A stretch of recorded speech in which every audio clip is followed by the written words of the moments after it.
break, we had to get trains and tubes to get home and boring shit like that, everybody. Yeah, boo, boo's those pussies, guys, those pussies. Those absolute pieces of shit, that's a bit harsh.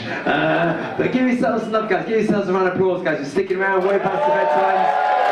You hardcore motherfuckers, you all. Especially you white middle-class motherfuckers on the program. Yeah, very middle class of you, stick around.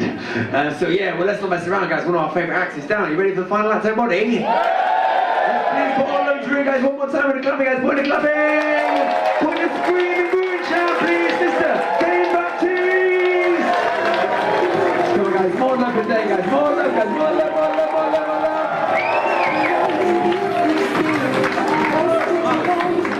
Thank you. How are you guys? Are you good?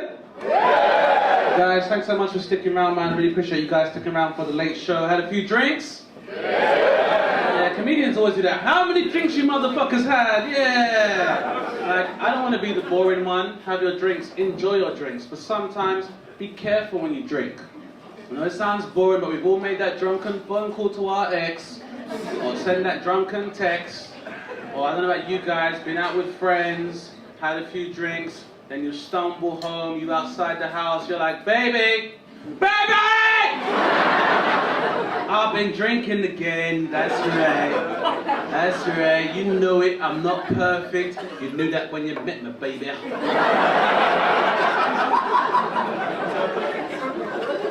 I'm sorry, baby. Forgive me, please. And then she'll start with the usual stuff. What are you doing in my garden? I don't know you.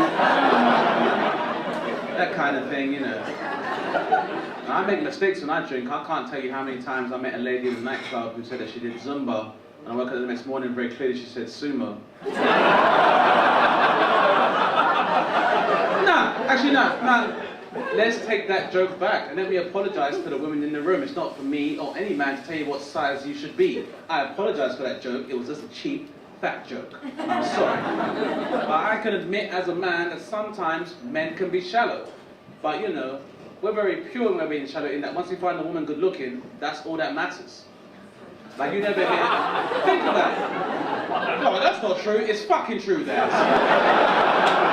Like, you never hear men having conversations like, how did the date go last night, Dave? Oh, it was amazing. Go back to her place, ripping off each other's clothes, going crazy. And then, I looked over to her nightstand and I saw her CV. She got a D for English. I put up my trousers. And I walked out of there because call me old-fashioned when my dick's up by someone that's going places. You'll ever hear men say ever. Like, you know, a lot of my friends got married and, you know, went to like shitload of stag do's, and that involved going to a lot of strip clubs. And I have never been in a strip club and heard men being like, well, I hope the choreography's good because I came here for a show. No, I don't care for the titties. If their steps are off, I'm not interested.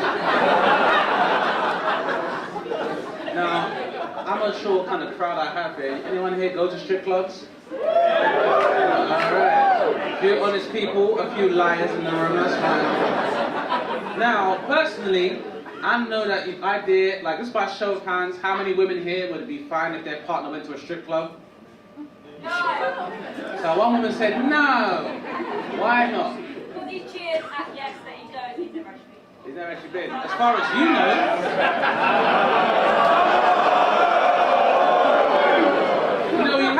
Before you too, madam. So you don't want him to go? Why? You go for, you look at shoes that you can't buy.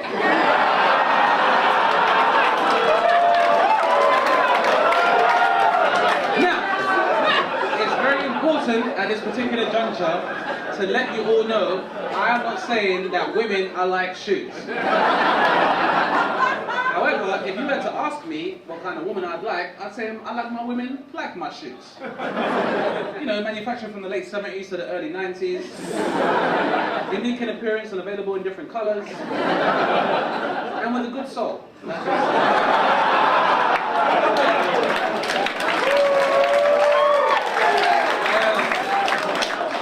Sorry guys, I wasn't finished. Also with a big tongue. With a little bit of lace. A bit of dirt after a few months is cool too. Box fresh.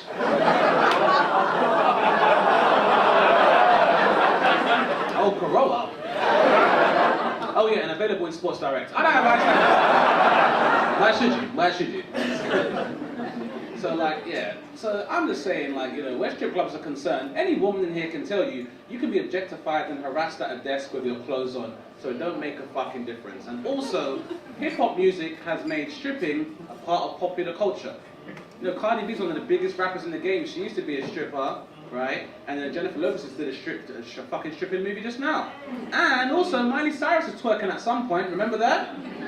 Yeah. So you know, like we've gotten to the point, I think, where hip hop did for stripping what Twilight did for vampires.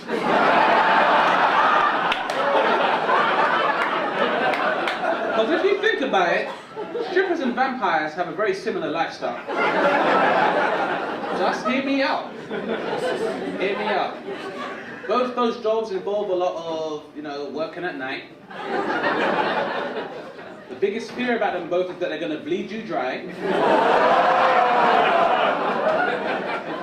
And people are always trying to stick wood in their chest. So they're not saying and the occasional holy water. The point is, you know, that stripping is now part of popular culture. Like, you realize that you can now get pole dancing classes and pole fitness on Groupon. Has anybody here ever taken a pole dancing class or Groupon? Lady here? Lady here? What's your name, miss? Yasmin, obviously your stripper name is what I meant. Candy. I like that.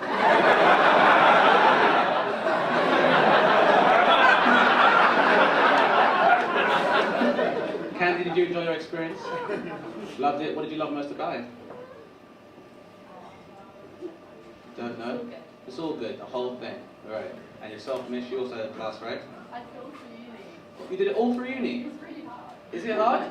There's a lot of work, right? Yeah, a lot of abs and stuff. Now see, that's why I think it's a great thing, because normally if you tell people it's good for fitness, they'll be like, why are you going to pole fitness to get in shape? You could go to the fucking gym. I disagree. I think if you want to have a safe space as a woman to explore and celebrate your sexuality, that's a great thing. So I'll be honest, what was your name is? Eddie. Eddie, you know I mean stripper name. Bella, Candy, Myla, Candy. I love that shit. I would love to be able to do that. You think if I could, for a living, put my balls in a woman's lap, I'd be like, don't touch, you're getting kicked out, we got rules in this club, girl. You think if I could do that for a living, I'd be here doing fucking comedy? I would love it. You think I would be here sweating my balls off on stage when I could be in a darkly lit strip club with a satin kimono on and some baby blue Calvin Kleins with a cool stripper name like Skin Diesel?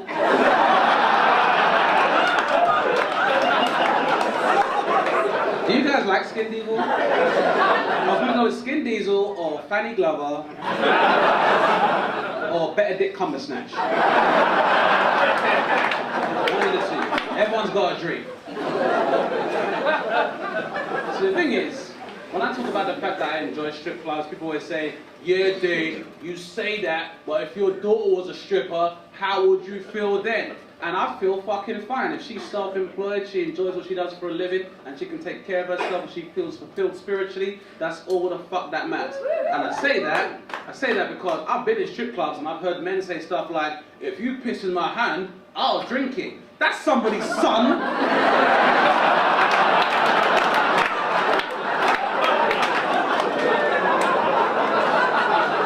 If I had to choose, I'd rather have the child that shows bush than hides in one.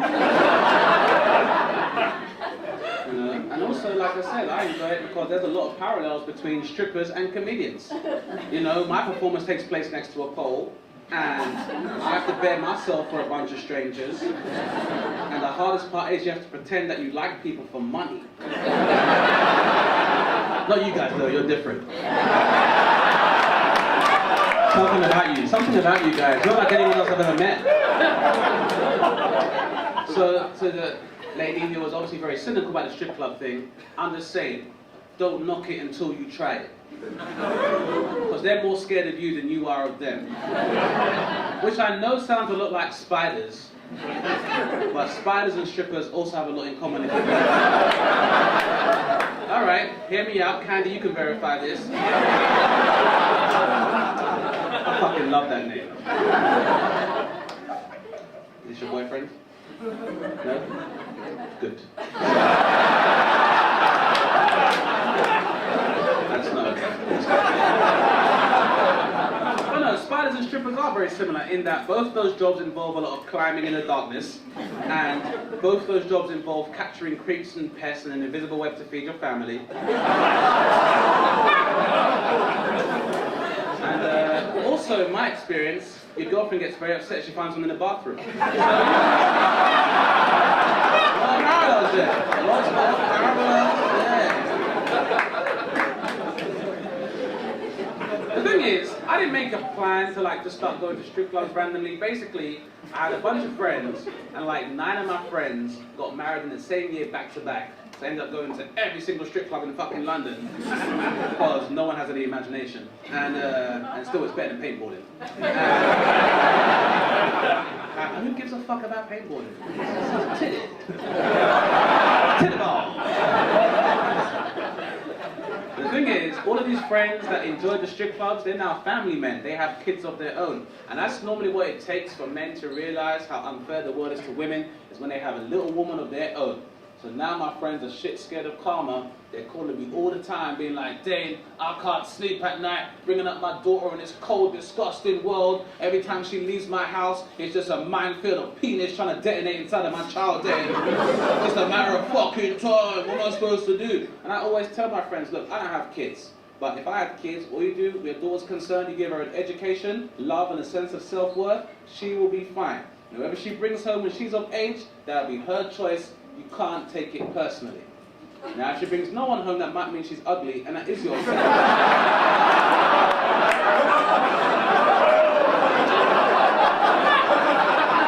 That's just how genetics works.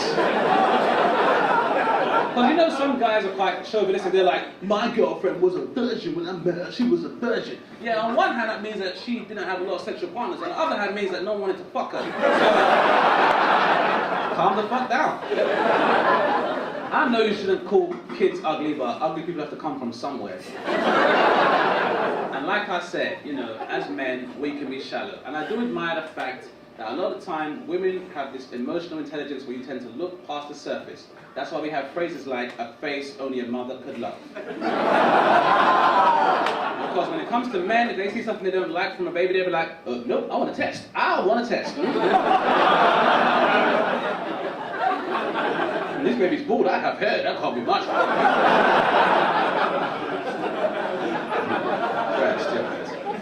No, women are much better at looking past the surface, and it's a great thing, but doesn't always work in our favour, ladies. I went on a date with a girl recently, and went to the cinema, and I got tickets, and as I was buying like the popcorn and the snacks, like 3 guys must have pushed past us kind of briskly, and then she, of course, said something because it wasn't very nice. So she was like, excuse me, could you be a bit more careful, please? Why can you be more like my date, Dane? He's educated and sensitive, and he actually respects women? That is not useful in a fight.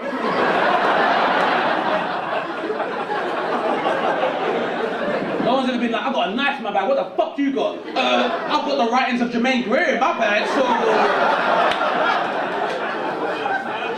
Have you heard of Nicky Giovanni? You're about to, Red! Not something that works. Now, there are some instances, though, where I find that women are even more shallow than men. But rather than presume, I'm going to ask a question to the wonderful women in this room right now. Now, I want to say, before I ask this question, ladies, when I ask you a question, there is no judgment. My job on stage is just to observe. So I would appreciate an honest answer, because I saw on a website somewhere that women like honesty.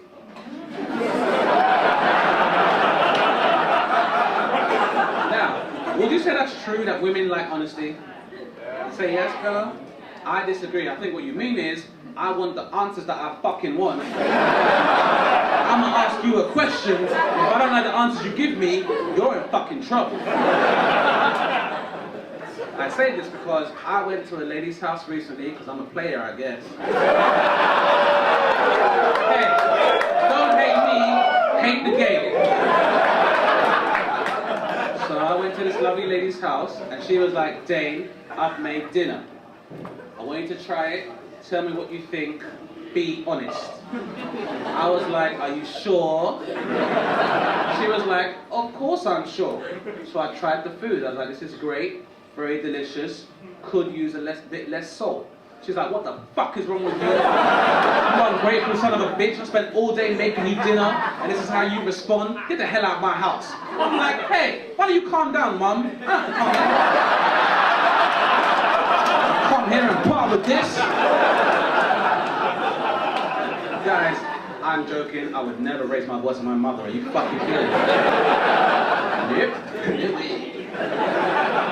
So, with this in mind, I would like to ask the wonderful women in this room right now a question, and I'd appreciate an honest answer. Do we have a deal? All right, remember, no judgment, okay? So, ladies, just by show of hands, how many of the ladies in this room would be with a man 5 inches shorter than you are?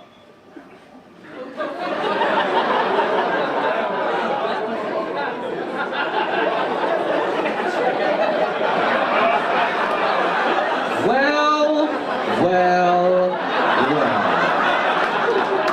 Do you guys remember at the beginning when they were like, strip clubs? Ugh, that's disgusting. Blah, blah, blah, blah. But a short guy can't get some love? Short lives matter too, you know.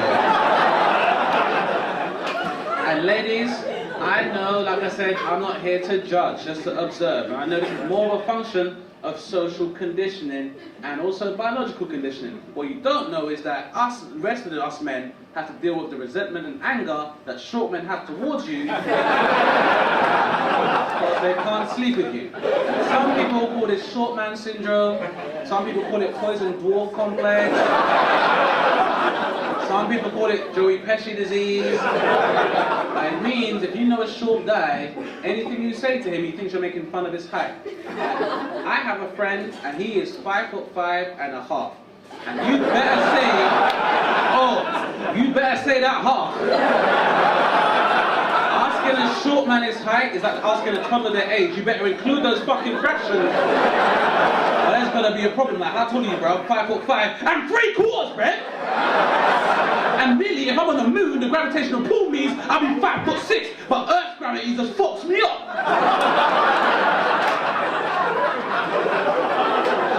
Fucking born on the fucking Earth, that's so dumb. If I was an astronaut though, bro. Now, you don't know what it's like for short men. Like, they get pissed off at the smallest thing. Like, once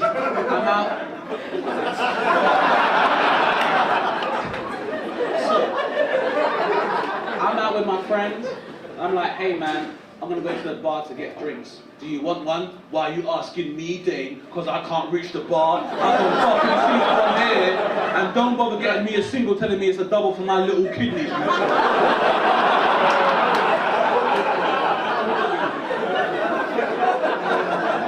Like, you guys think I'm joking, like, trust me. Like, I'll be like, oh shit, I think it's about to rain. What are you telling me, Dane? Because raindrops hit your head first. I fucking prick. I'm saying, ladies, there's some advantages to being with a short man, right? First of all, much easier to share clothes. A lot more space on the bed afterwards. When he farts in his sleep, it's like a little sneeze. So there's a lot of advantages. Like I said, it's more social conditioning. And really, when it comes to like dating and romance, women are held to a much higher standard than men. Typically, women don't really get to enjoy double standards other than discriminating against shorter partners and also bisexual experiences. That's something that women can talk about on a date and it can only go well. Right? Let's say me and Candy were on a date. That's not okay. That is not okay. That's not okay. That's not. But like, you know, you'd be like, for example, you'd be like, you know, university was fun. I studied chemistry. I played netball. Once at a party, I got really drunk in the game of Truth or Dare. And I went down on one of my friends. And the guy would be like, this is the best story I've ever heard. Are you two still friends?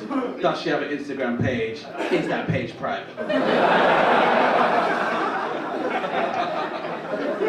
Men can't really do that. You know, you can't be on a date and be like, yeah, university was fun, I studied chemistry, played a bit of football, once I got drunk and sucked my friend's dick. If you say that, a woman will be like, you have the wrong app for your dating. Why are you being like that for? I was obviously drunk. No one's been that drunk. I say this with the utmost respect that I can muster. There are people in this room right now that have sucked a dick before. You can't do that without thinking about it. That's how you lose an eye. Can't be sucking dicks willy-nilly.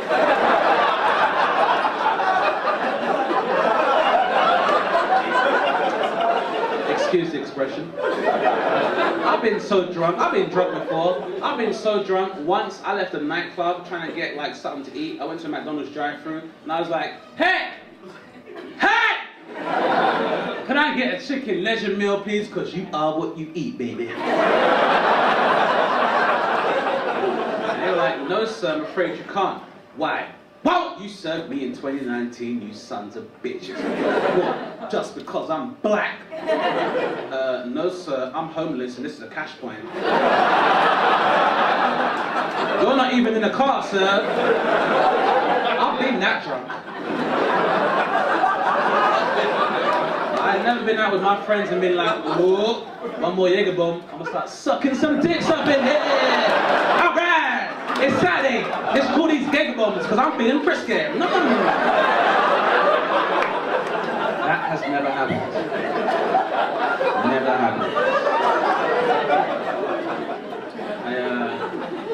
And it's the same thing with shorter partners. Let's say a lady's 5'1". She goes on a date with a 6'2" guy. Society would not bat an eyelid at that aesthetic. The next day, everyone's like, hey there, Karen. How did the date go with the tall guy last night? And she'd be like, yeah, it went pretty well. We finally made love and he picked me up while we were having sex. And everyone would be like, oh, Karen, you saucy minx. Now, if you don't know, saucy minx is how women call each other sluts, but in solidarity. Oh, Karen, you a saucy minx. Go, girl.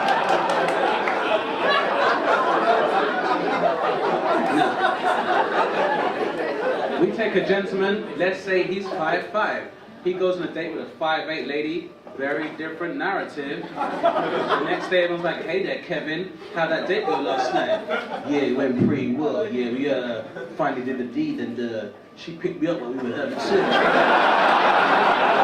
What for, Kevin? Were you thirsty and needed to breastfeed? What the fuck is going on? Your relationship, Kev? Where'd you go on this date, WrestleMania? What the fuck is wrong with you?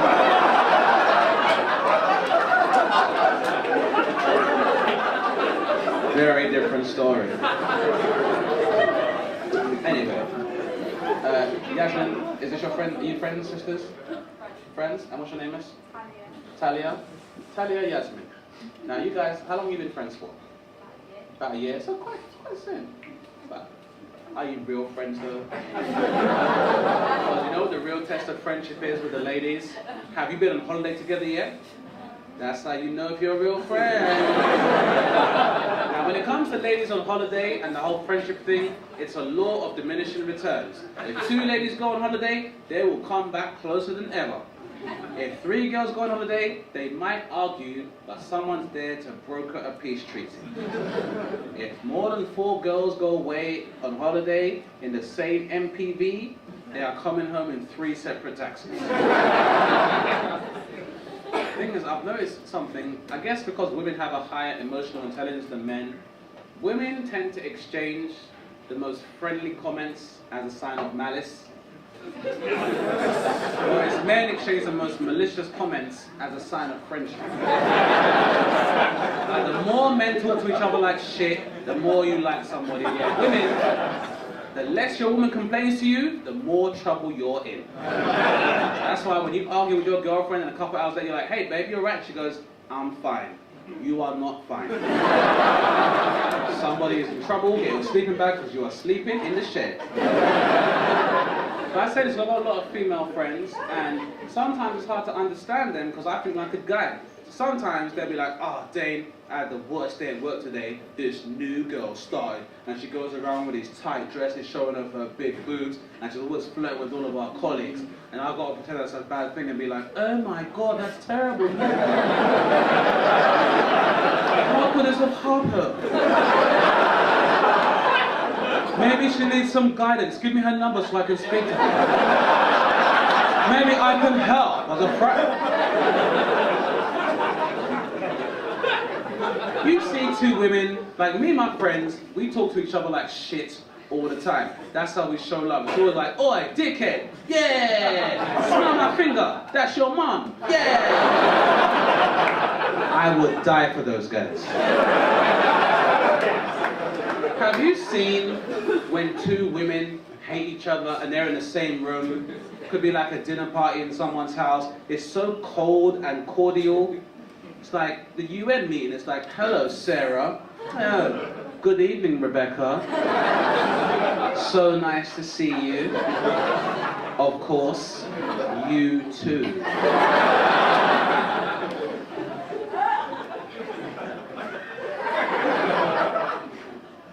Nice shoes.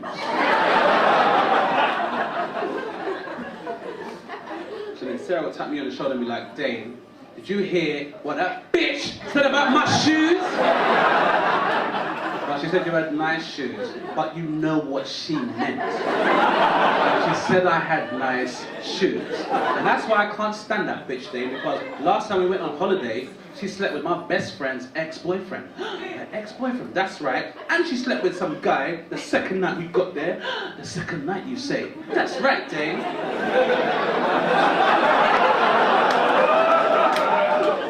Oh my God, that's terrible. Yeah. So sorry to hear that. Maybe she needs some guidance. Give me her number so I can help her friend. That's what's going on, isn't it? But you know, I don't like to just say these things without checking first. I don't want to mansplain. So I want to check the situation in real time. Talia, Yasmin, I would like to give you ladies a scenario to see how you'll behave in this situation. Not the kind you find as a category on the line, Talia. It's gonna be nice. Now, let's say, Talia, Yasmin's over your house. It's Sunday. You guys are just chilling on the sofa, watching your favorite show, drinking your favorite drinks. Suddenly, Talia, Yasmin turns to you and she goes, ooh, I'm kind of cold. What would you do then, Talia?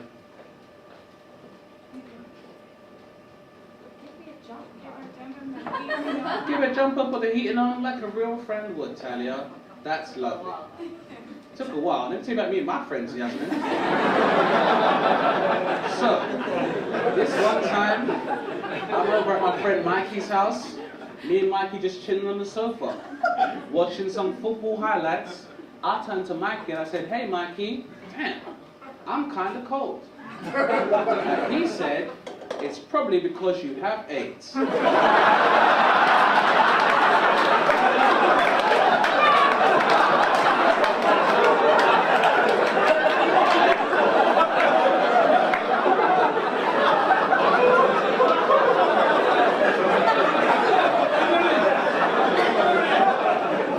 Yasmin, Talia, what do you think happened after Michael made that comment?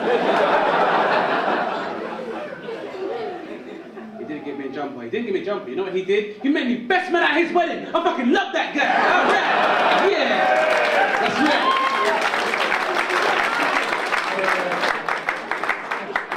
right. Shout out Mikey. All right. Guys, we don't have much time. I should say, if you've enjoyed what you heard, you can find some more of my clips on YouTube. I also have a special currently on the BBC iPlayer called Live with the BBC. So please do check that out because you pay for that shit. And if you have a smartphone, I'm touring the country next year, so find me on Instagram or Twitter, stay in touch. I do want to say though, if you do have a smartphone, we all know they are a marvel of technology, but sometimes take some time away from your phone and enjoy the environment around you, spend some time with the people you love. I say that because these phones will fuck you up, especially with autocorrect. One, once I was typing prostitute for a friend, but I accidentally spelled it as prostitute, right? So then, you know, the red squiggly line goes under a misspelling. I clicked on it and it said no suggestions. I was like, why don't you grow the fuck up, iPhone? You know how many nudes live inside of you? Anyway. So, I'll tell you a story before I go. A couple years ago, I was touring this country, having a great time, visiting strip clubs. For research. Well, you think these jokes just come out of nowhere? I gotta work on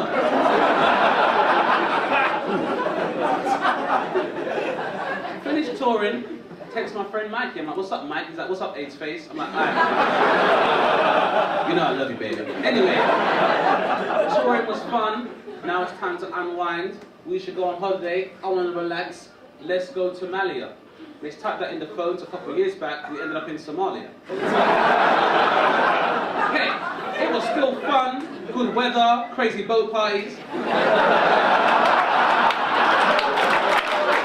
Look at me! Look at me!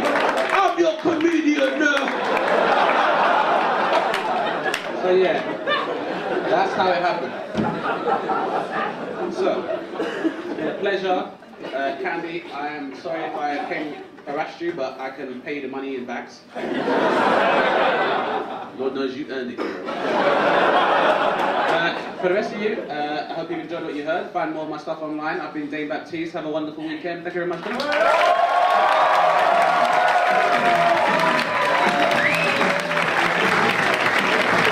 Amazing, Mr. Dane Baptiste, everybody! Yeah, so very suddenly, everybody, very suddenly, that is the end of Comedy Tonight, Top Secret Comedy Club.